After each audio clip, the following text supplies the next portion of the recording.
Assalamualaikum warahmatullahi wabarakatuh. Ya, jadi gitu ya dulu. Ternyata latar belakangnya itu adalah santri dan Kartini, ya, itu adalah murid dari Mbah Soleh Darat Semarang. Mbah Soleh Darat sendiri. Darat sendiri. Mbah Nawawi Banten. Itu ada kaitannya dengan Mbah Nawawi Banten dan Syekhona Khalil Bangkalan. Bangkalan. Dan ternyata Mbah Hasyim Asy'ari dan Mbah Dahlan ya. Ya, ini tambahan sedikit. Ya, itu ternyata Ternyata satu Mbah murid ya. Muhammad Dahlan, Mbah Hasyim Asy'ari juga pernah mengaji di rumahnya Mbah Soleh Darat Semarang. Oh. Karena siapakah Mbah Soleh Darat Semarang? Mbah Soleh Darat Semarang ini adalah salah satu murid dari Mbah Nawawi Banten lah. Dia juga pernah mengaji bersama-sama dengan Mbah Khona Khalil di Bangkalan. Jadi Mbah Khona Khalil sama Mbah Soleh Darat ini satu masa. Dia pernah mengaji di dalamnya Mbah Nawawi Al-Bantani.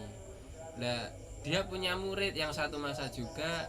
Lah, kalau Mbah Soleh Darat ini di Semarang, Mbah Khona Khalil ini di Bangkalan. Lah, ketika Mbah Muhammad Dahlan pada awalnya ini ngaji di rumahnya Mbah Soleh Darat, ini ya satu angkatan dengan Kartini. Bahkan Soekarno yang dulunya juga pernah mengaji di Surabaya, yang memang kelahiran Surabaya, yang akhirnya sampai ke Semarang. Ini satu era dengan Kartini. Nah, setelah Kartini, setelah Mbah Soleh Darat ini, ternyata Mbah Soleh Darat ini juga punya teman seperguruan lah bilangnya.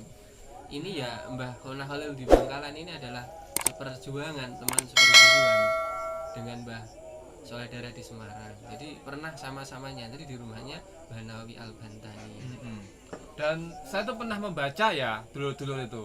Ternyata Mbah Soleh Darat Semarang itu bapaknya adalah prajuritnya Diponegoro ya. Iya. Mbah siapa namanya? Kiai Umar kalau salah. Iya. Nah, itu loh. Ini adalah luar biasa sekali. Ternyata di balik Kartini itu ada tokoh yang berpengaruh pada masanya itu. Gitu loh dulu. Santai Mas, karena diunjuk. Dan monggo diunjuk nih kopi nih. Wes ngopi dhisik. Larutan penyegar di sini kopi. Larutan penyegar cap badak. Cap Gatot Kaca Mas nih. Oh, cap Gatot Kaca. Gatot Kaca. Gatot Kaca. Nah, Ya, tapi ente badake, Kang. Oh, yang asli yang ada. iku darani iklan iku. Iku darani iklan iku. Ini padahal kita iklan kita. Ini kita bukan iklan, kita tidak dibayar ini Tidak ya. ada AdSense, jadi tidak ada iklan. Bukan Oh. iklan, tidak ada AdSense-nya ini. Nah, oke. Tapi yang menarik lagi adalah Mbah Soleh Darat Semarang itu ternyata yang pertama kali mengarang Al-Qur'an berbahasa Arab ya. Iya. Dan itu atas Gini. inisiatif dari Kartini. Maaf. Gini. Itu Jadi, gimana itu? Mbah Soleh Darat Semarang ini adalah sang pelopor atau ikonnya kitab-kitab di khususnya di Nusantara ini yang mengarang pegon atau bahasanya pegon Arab Jawa Ya. kuno dulu. Jadi tulisan Istilahnya Jawa Arab. Jawi, ya. Jawa Arab ini Mbah Soleh Darat. Di sang pelopornya adalah Mbah Soleh Darat ini adalah salah satu pengarang. Jadi kitab-kitab atau di dalam Al-Qur'an atau Al-Qur'an ini dalam bahasa pegon Jawa. Tapi dengan tulisan Arab pegon Jawa. Ini nanti itu bisa diulas lebih lanjut mungkin di kemudian hari bisa disambung. Jadi Mbah Soleh Darat ini adalah yang mungkin kitab-kitab klasik di pondok-pondok pesantren dulu mungkin yang tulisan pegon kuno itu adalah karya dari Mbah Soleh Darat Semarang. Betul Iya. sekali. Jadi gini, berarti Kartini itu dia adalah seorang yang budaya Jawa, kental budaya Jawa, tapi mempunyai kepribadian santri kan gitu kan. Nah, kesantriannya Kartini itu berbalut budaya Jawa sehingga tidak kelihatan kalau dia itu seorang santri. Dan kemarin di pondok ini, pondok Raden Abdul Halim. ya, Raden Abdul Halim Salak Kembang Kali Dawit Ragung ini pas sudah memutar film Kartini dan sudah memutar film Sang Kiai. Sang Kiai. Ternyata itu satu sanad, satu yang guru. terakhir ini juga Alif Lam Mim. Yang terakhir itu Alif Lam Mim. Mim. Nah, ini luar biasa sekali untuk menginspirasi para santri di pondok sini sehingga bisa mempunyai ya pemikiran ya kaya Mbah Kartini ya kaya intinya- Mbah Hasyim Asy'ari ya para wong kaya ngono kuwi lah ya. Dadi Ya. sanate jelas lah. Ya harapannya kita semua seperti ini. Jadi kita di era yang mega milenial ini yang semua serba maju dan semua kita di rumah saja sudah sampai rumah semua.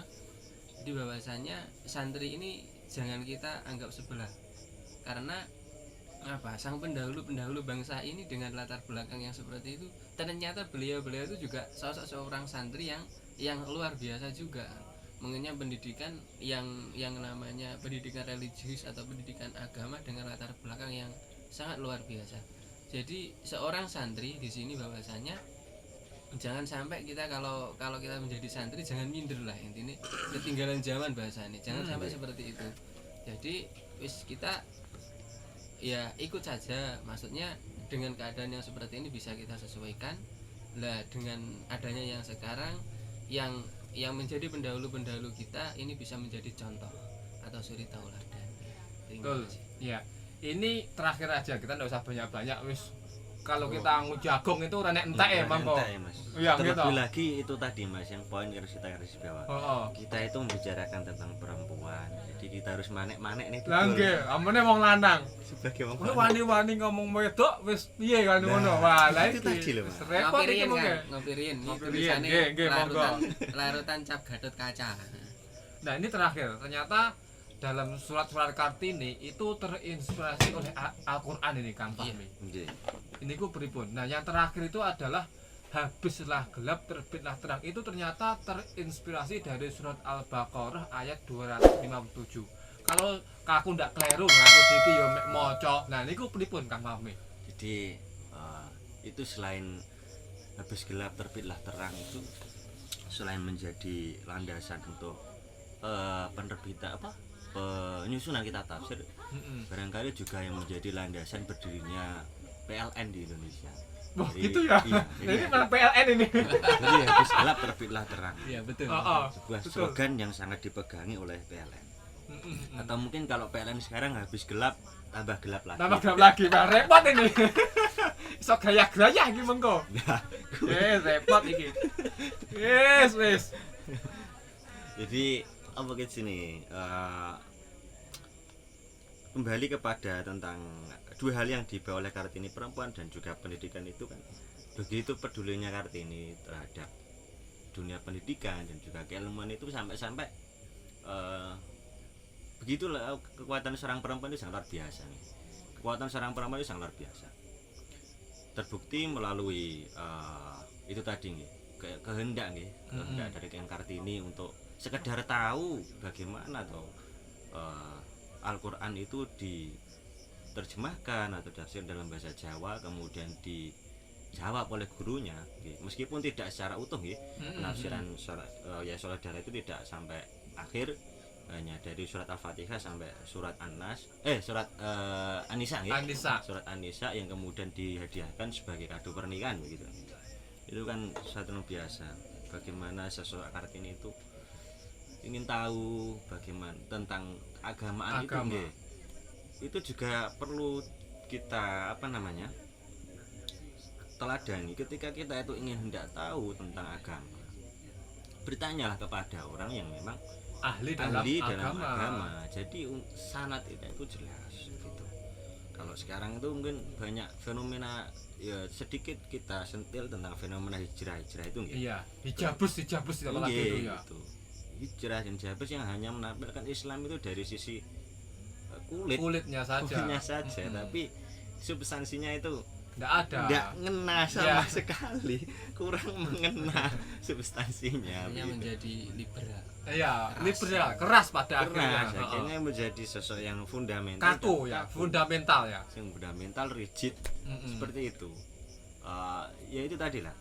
Ketika Kartini itu ingin mengerti bagaimana tentang keagamaan, bagaimana sih Islam itu tentang perempuan, tentang pendidikan. Saya akan Kartini kan tertarik. Beliau itu bertanya kepada gurunya begitu. bertanya kepada orang yang memang ahli lah gitu loh. begitu loh. Tidak hanya Itu sekedar ahli ya. tidak hanya sekedar label itu penting begitu Heeh. agar tidak terjadi kesesatan yang semakin menyesatkan gitu. Bertanya kepada ahlinya itu penting begitu. Oke. Saya kira cukup itu. Jadi pesan terakhir bagi Gimana? mas-mas santri, mbak-mbak santri yang berada di seluruh Nusantara, ya intinya kita sebagai santri kita jangan minder. Bahwasanya di sini kita punya contoh-contoh, kita punya sang pahlawan-pahlawan, ternyata beliau-beliau juga dengan latar belakang santri. Jadi ya kita sama-sama berjuang, kita sama-sama semangat yang menjadi santri ya. Ya tetap semangat lah, Terus, berkreasi, ya, berkarya. Berkarya sesuai dengan keadaan yang seperti ini, dengan Justru malah harus bangga dengan status ya santri. intinya kita harus bangga dengan status kita sebagai santri. Nah, ternyata santri tidak ketinggalan zaman. Ya, intinya panjenengan semua jangan sampai minder, itu saja. Oke. Jadi Ya. sebagai santri. Oke, itu ya dulur-dulur. Kalau kita membicarakan masalah Kartini nanti tidak ada habis-habisnya.